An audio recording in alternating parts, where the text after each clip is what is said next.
Good evening, and welcome to the League of Women Voters of Chicago, Zooming with the Alderman series of interviews. My name is Letina Brady Pettis. The League was founded right here in the city of Chicago. The League will be celebrating its 102nd anniversary on February 14th. The League is a nonpartisan political organization which encourages the form and active participation of citizens in government, works to increase understanding of major public policy issues, and influences public policy through education and advocacy. The Chicago League is one of hundreds of local leagues all across the country. These interviews with the Alderman are part of our efforts to educate people about those who represent us and setting the policies and ordinances that govern us here in Chicago. Today, our guest is Alderman Scott Waguespack of the 32nd Ward. Welcome, Alderman Waguespack. Thanks for having me, Tina. Good to see you again. You as well. We appreciate you taking the time to be with us. Please know that this Zoom session is being recorded and will be available for viewing after today on the League website.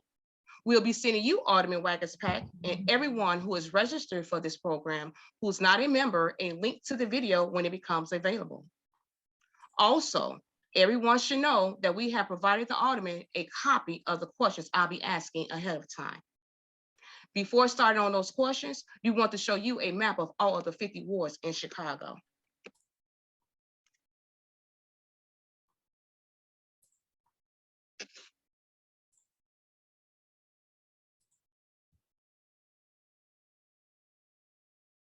And now here is a map of just only the 32nd Ward.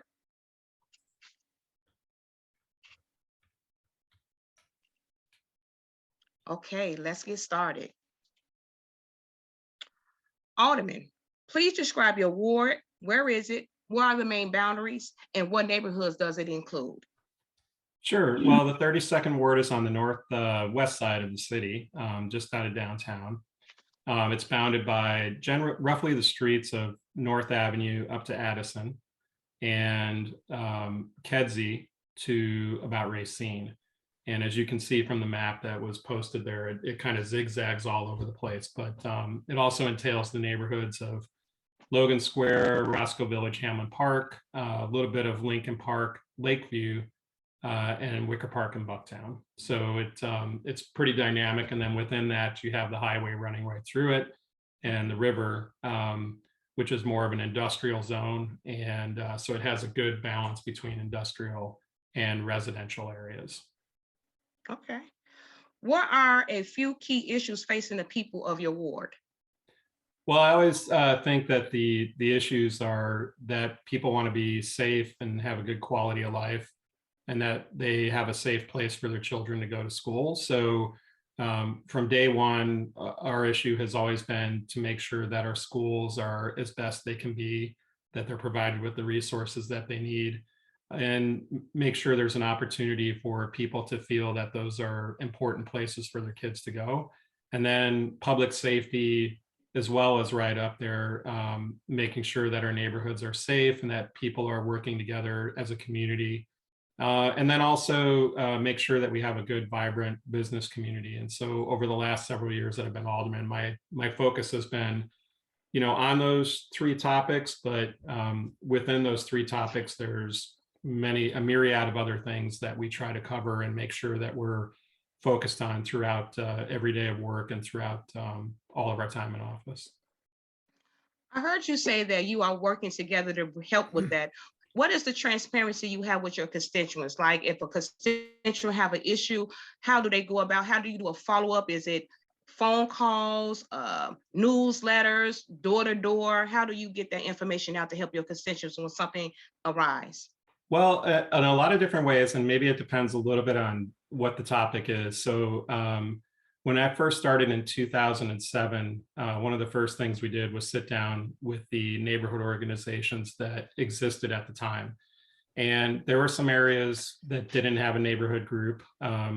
So what we did was we asked people in those areas to either start a group or think about creating more community-centered organizations that we could speak to say, if a particular thing is happening on a block or in a neighborhood, who would be the people that could contact everyone as we were building up those contact efforts.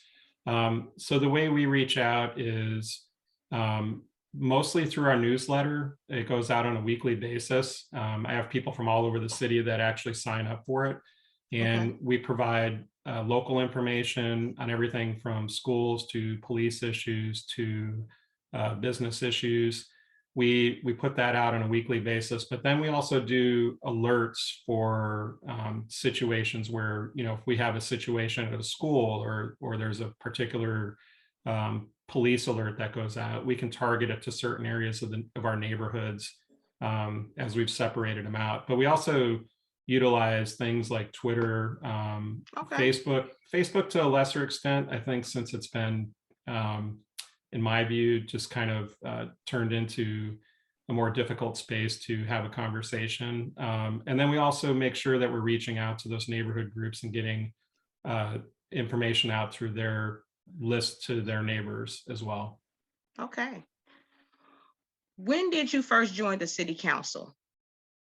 I started in 2007. And so I was working with you actually prior to that a little bit at Chicago Kent, and you know, doing some overseas work. I was working in a small town of Berwyn for a little bit just before I ran for Alderman as a city manager, and started running in 2006 into the 2007 campaign, and was elected Alderman and installed in May of 2007. So time really flies. And I look back at that and think, boy, you know, what have you accomplished or what have you done? And absolutely. I think when you're working as hard and as fast as you can and doing the right things, perhaps time flies a lot faster than you think. Absolutely. I agree with that. You chair the finance committee of the council. What does that entail? Well, it probably entails a lot of different things than what existed in the past. So as a lot of the league participants know, I took over the Committee on Finance from Alderman Burke, who had it for several decades. And as you know, he's been indicted. So a lot of the things that we've been working on over the last couple of years, even amidst the COVID pandemic, I mean, that really made it more difficult because I came in, Mayor Lightfoot said, hey, I'd like you to run the Committee on Finance. I had come up with some ideas about how to clean that up and how to be more transparent, which we've done. Essentially opening up that committee was very difficult. When I first started out, we actually had to lay off many people, ask them to either transfer somewhere else in the city. But we felt that it was important because of what was going on there to really get a lot of new staff in there, which I've done. We've reduced the staff down to about 3 or 4 main staff members. And, you know, that was down from, I think, a total of 30 some people. We moved the workers' comp program out of the Committee on Finance and put it into the executive side under the comptroller, which was a very important issue that I'd been working on for several years before I came into the Committee on Finance. And that really has allowed us to revamp the workers' comp program, which pretty much lived in secret for many decades. And with that, you know, just reconstructing the office, opening it up, making the meetings more accessible to people, making the office more accessible, and really kind of driving some of the issues that people have been fighting for a long time. So that, unfortunately, with the pandemic, it really slowed us down. We did lose some staff that were very important to policy changes, but I think we were able to kind of survive through the pandemic and make sure we're doing the work of that office of transforming it, making it more transparent and clean, and literally cleaning out, I think, a lot of the aged structures and approach to government. You also serve as a member of the Chicago Plan Commission. What does that commission do? Well, you probably just answered a little bit already. A little bit around the transparency. With the Plan Commission essentially takes larger projects that are within the lakefront area or that require, mostly in the downtown area along the river. These are larger properties that require the type of zoning changes and type of review that would have to go through the Plan Commission as it affects the broader city. So when you think about projects like that, Okay. it can be anything that touches the lakefront, that a developer comes in and says, we're going to affect open space on the lakefront. It could be a property like Lincoln Yards or the 78 that are very massive development projects. And what we've done there is over the last couple of years, really made that committee or the commission a little bit more transparent and taken on some of the issues that were overlooked over the last few decades. So more planning, more focus on affordable housing, more focus on environmental issues, which both of those have been important to me. And I remember, when we were looking at Lincoln Yards, for instance, that was really rammed through under the previous mayor, under Mayor Emanuel. And those of us who weren't on the Plan Commission really didn't have a say. The voices weren't really heard. And I think now you have a lot of people appointed to it. We have a new set of standards. We put in more of a master plan for how that Plan Commission works. And we have a lot of people on it who are doing a fantastic job of really drilling down on these developments to say what's the benefit to the city and to the community as a whole. Okay. What are the affordability requirements and how can we do better there? Environmental issues. And I think we've also made that a lot more robust Plan Commission over the last 2 years. Okay. But our meetings are pretty long. Sometimes we've gone for 6, 7, 8 hours a day while I might have a couple other meetings or committee meetings. And right now I think I serve on 15 committees, panels, and I keep getting them added by people who are like, can you serve on this commissioner committee? And I'm kind of going, well, I'm pretty well overworked right now, but I'll do it. As long as I can fit the time in there and make sure that I'm contributing in the right way. How do you balance that? I have great staff so I have 2 separate staff. I have staff here at my ward office where we still have to handle the day-to-day issues of everything from, zoning, snow, neighbor battles, new road work, new water work, things like that. But then I also have a great committee on finance staff, both of which are only about three main people that handle that workload. And we have to keep everything separate because just for my ethics, I feel they have to be separated. Okay. And so we are constantly, changing schedules, moving things around. I think even with this attempt to get this going, I probably had to change something because of a committee, but I really rely on great staff to get my work done with me. Okay. What, if any, changes would you like to see made in the operation of the council? Well, that's a good question. And it's one over the years I've thought about, how do we improve the council overall for everyone? And I answered a little bit of it with the Committee on Finance. I've always felt that since the first day I came in, transparency was one of the biggest issues. And when I look back at, what we started doing in 2007, in my ward level, I changed the way that we did zoning. To be honest, I felt that the former alderman was pretty corrupt in the way that they did zoning. It was pay to play. We took that out immediately and we put together a policy that essentially speaks to that as you're doing development, there's more neighborhood meetings, there's more transparency. We review everything down to signage on the streets and how it'll affect traffic and how it'll affect the neighbors. And what we did was a lot of aldermen have taken those policy procedures and guidelines over the years, new aldermen that have come in, And they've used those not only in their ward offices, but it's really kind of filtered into the different departments and how they will literally take stuff from our office and say, hey, that's a good practical example of how we should be doing things. So can we use that? And we'll say yes.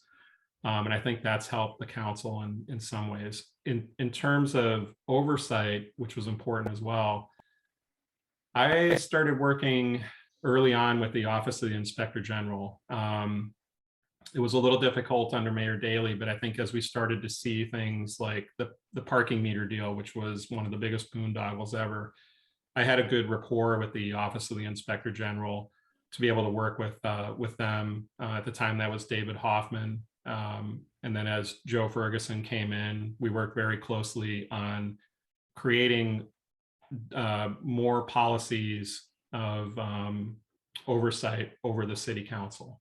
And I think that starting back, 12, 13 years ago, it seems like it wasn't that far back, but if you can imagine just a little over a decade ago, we didn't have the transparency. And it's been a huge battle for the decade to try to get to the point that we're at now. But it took some aldermen and I think of John Arena, former alderman, and a few other folks that I worked with to really start to transform that over the last few decades to get more oversight over the council. More recently, we're working on more oversight over the committees. And I think my committee really kind of has set the tone for what all committees should look like, that there is not only transparency, but openness in the way that we're putting the information out to the public, the way that we interact with the oversight agencies like the Inspector General. And hopefully that will set the tone for years to come, that we can transform all these committees. We're even working on a handbook for all the committees. It's been a slog, but we've got the underpinning for it. And I think as we move forward, and the good thing is the mayor's been very supportive of opening up the council as well. I know she immediately attacked aldermanic prerogative kind of head on. I kind of feel like that can be done through committee structures, through the Plan Commission, so that we have overarching changes.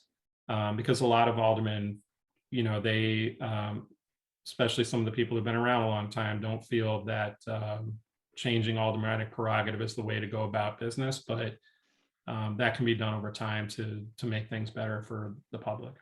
Okay. And I love hearing you say transparency. That's very important, especially now. I love hearing that. What are a few other actions by the city to reduce gun violence that you think may have effective or will be effective?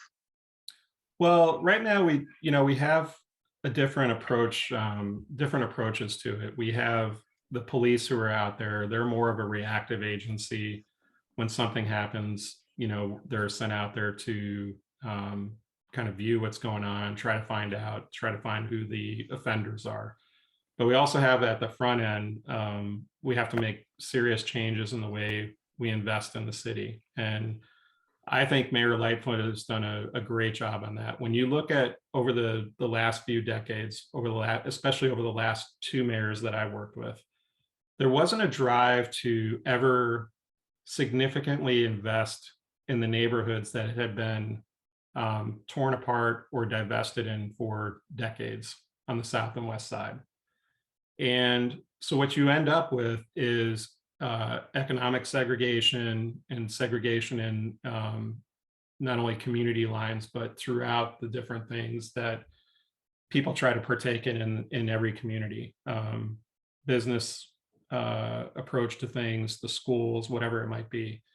And I've been heartened to see this mayor, and this is why I've supported a lot of these programs, to say, look, we're not going to do a giant project like the Lincoln Yards thing and invest billions of dollars into that over, a decade period, or the 78, and give it all to one developer so that everything's put into one little space and all the economics and all the resources are driven to that one space.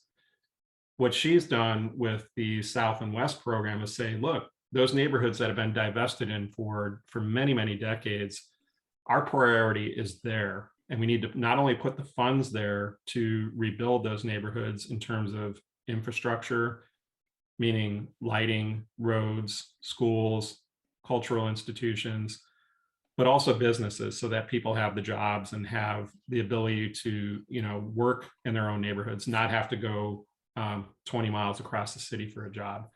So I think when I look at the investment in those areas and you build up those areas economically, you create jobs, you create opportunities for everyone from youth up to seniors who still want to work. You're really transforming parts of the city that have been neglected for decades. So that is a very hard thing to do. People who haven't seen that or haven't had that policy effort over many decades are perturbed by it. They don't feel that's the direction to go. But I think that's the great Kickstarter there. Now, within that, you also have to provide jobs for youth. You have to provide educational opportunities. I think I was just with the governor last week, and we did a press conference here in the 32nd Ward for an apprenticeship program that is statewide, but it is really targeting skilled labor starting out with many of our youth, so that they can use their hands in woodworking, in welding, and other vocational aspects that have been neglected for many years too. And the governor's putting several $1 million into that program. When we tie it together with the opportunities that we have locally and create those jobs, I think that will really create a better underpinning for the city to get people away from what might be criminal intent, because they have no other thing to work with. And we see that a lot with our youth. We have a community work program where when offenders are caught doing things during the pandemic, it slowed down. But we get a lot of young kids in their late teens, 20s and 30s that we work with just out of our office to go through community service when they've done something wrong and try to show them, hey, here's a different path. And we've been fairly successful with that program. And that's just really a volunteer, small, paid for program that I do that's community service oriented. But we show people that there's another path for them to follow and to go away from, perhaps following a gang or perhaps following people who put them in trouble, not realizing that they have other opportunities out there. So how do you, I like what you're saying about having job opportunities. So what about the mental health that's plaguing the city of Chicago? What about facilities? Are you working on helping with that, with the mental health aspect? Yeah, when several years ago under one of the annual budgets where the mental health facilities were cut in the city, a lot of the resources were transferred to federally qualified health centers. Now, I think at the time we were looking at it saying, okay, you're showing us this data that all these people that needed the assistance were going to go over to those federally qualified health centers. As it turns out, not all of the people made it there. A lot of people fell through the cracks. Okay. It was very difficult to watch that the numbers really drop through the floor. A lot of people were left behind. And I think with the investments that we're trying to make now, there's investments going into two areas of concern that I see. One is into violence prevention, to put a social worker or a community worker into the different police districts, so that when we're responding to mental health crises, a police officer who might have some training but not a whole lot of training in how to manage one of those situations goes with a social worker. A lot of people want to see just a social worker alone, but I think that puts too many people in a dangerous situation. I think a police officer can stand off to the side and let the social worker do the work, but have just that support there that they need on particular calls, especially more difficult calls. But a lot of calls for service are I think ones that can be handled in a much different way than we have over the decades. And that brings up a lot of issues about police excessive use of force, settlements, and how many tens of millions of dollars we spent for settlements in the city through the police department. That's a completely other set of issues that we have to talk about too. But I think the funding that the mayor is trying to get into these facilities to clean up and rehab our existing city facilities, to work more closely with the county. I think we've seen it a lot, just even in our office, that there are a lot more people, frankly, suffering from mental health crises. They come to our office, and not just recently, but for many years, we have dealt with a lot of people who needed assistance. And we do it right here in our office because Okay. that's the first place people go. But we always have the ability to refer people. I would like to see continued funding of these programs. Money, Okay. we still get money from the feds, and we get that straight into those mental health centers. But it's something that I think can't be understated, that we need to continue to support a lot Okay. of the social workers. Okay.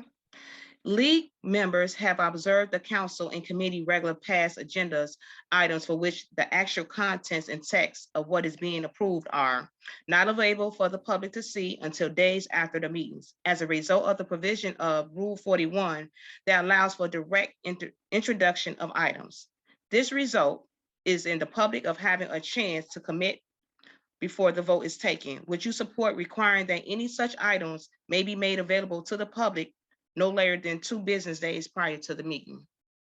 Yeah, and actually every document like that should be on the clerk's website. I know that some people try to put Rule 41s on to have votes, and we've been pretty adamant about not having those conversations, even on the council floor, because frankly, by Robert's rules, I think you really need to have the text or the content of those documents out there in the public before you can have a conversation within an actual meeting. Okay. I've had several aldermen try to push things through, over the last few years, just and not really have that conversation where they want a direct introduction. And we've always held it off and said, it has to be posted to the clerk's website first, so the public can actually click on that link, pull up a PDF and actually read what we might be voting on. And the rule is essentially 48 hours in advance for open meetings requirements. Okay. Currently, when one candidate for one mayor or alderman does not receive at least 50 plus I votes in February elections, the top 2 vote getters are on the ballot in a runoff election in April. What is your view about using the ranked choice voting in February to determine the winner in the lieu of the runoff? Rank voting, I've looked at it in other locations. I'm part of a group called Local Progress, which is a lot of progressives around the United States. And we've studied that rank choice voting. I think it works in some systems, and it's something that I think if we were doing it here in Chicago, we'd almost have to put it on a referendum to see if people overall would like to move to that type of voting. I don't have a problem with it. I think it provides a different opportunity. Sometimes you get into these runoffs, and runoffs in Chicago are very difficult. You also end up spending a lot more money, having to raise more money to go through those. So it really kind of absorbs a lot of other resources that might be better spent if ranked choice voting were undertaken. So I think it's something that the city, with the Board of Elections, can look at, but really have to get the Board of Elections on board as well. Okay. If the league wants to support one of your initiatives, what steps will you recommend the league to take? Oh, well, I think the league can always, it's we have a lot of things that get put on the table on a weekly basis throughout the council. Sometimes I think some of the policies that are proposed are good overarching policies, but we really have to dig down and make sure that they're kind of fulfilling the change that we want to see. I think if the league is active in looking at some of the overarching issues, not just writing letters of support, but having the board kind of go through, and look and say, is this something that we can really support?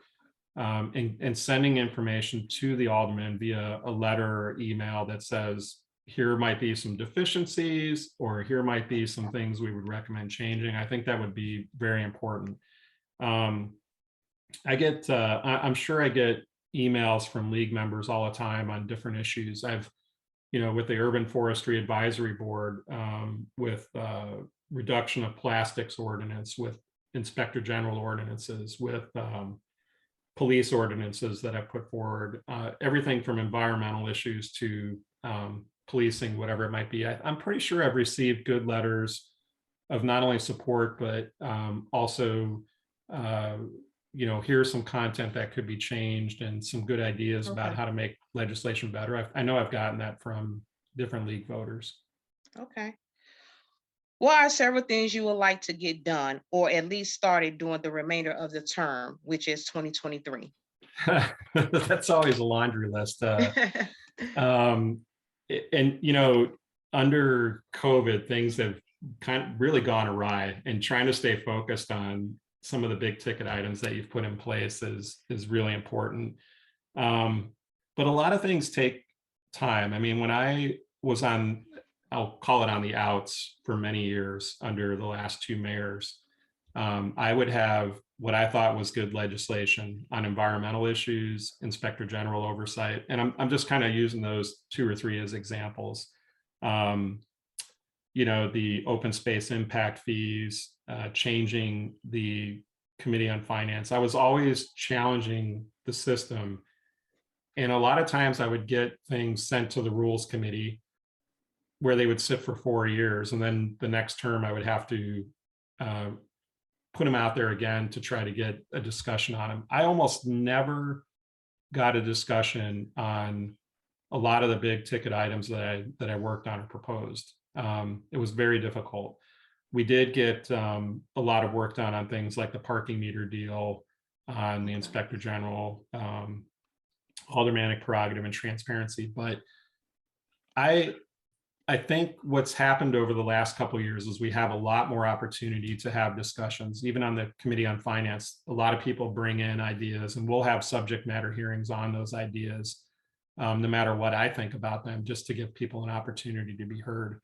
So I think what I want to continue to work on are issues like police oversight, especially around issues of the risk management of that department, all the departments. We just got a chief risk officer a couple years ago. She actually moved over to Zoom, and we've had a little bit of a gap there, but we never had a chief risk officer in the city, and that's something that we've been working with the mayor on to mitigate a lot of the problems in our departments, not only by having an OIG, but having an internal officer to work on that, work on settlement issues, try to continue to make those transparent and have people make good choices. But those settlement issues have to also translate into better management and internal management and leadership in the police department. Not only to have better officers, but to reduce the cost of that department on the city overall. And then on environmental issues, I have a lot of things still sitting. We passed a plastic utensils ordinance. Yes. Frankly, I had a stronger ordinance in, and I wanted to make a statement on that one that, our future generations really are going to rely on us to improve our environmental policies and practices here in the city. I think working with the mayor's sustainability officer and trying to create an environmental office, we've done a much better job on that, but there's probably a list of 10 things there, everything from recycling to planting more trees to getting kids involved for our future generations. Those are things that are still lingering, but we have a long list of ideas that are still out there that I don't know if they'll get done within the next year, but they're certainly building momentum as we move into hopefully a new term. Okay. Alderman Waguespack, thank you so much for being with us here today. You're welcome. Thanks for having me. I appreciate it. Reminder to everyone watching, a link to this program will be found on the Chicago League's website. And everyone who has registered for today's program who is not a league member will receive an email with the link, along with the invitation to join the league, as well as to sign up for the notices of future programs.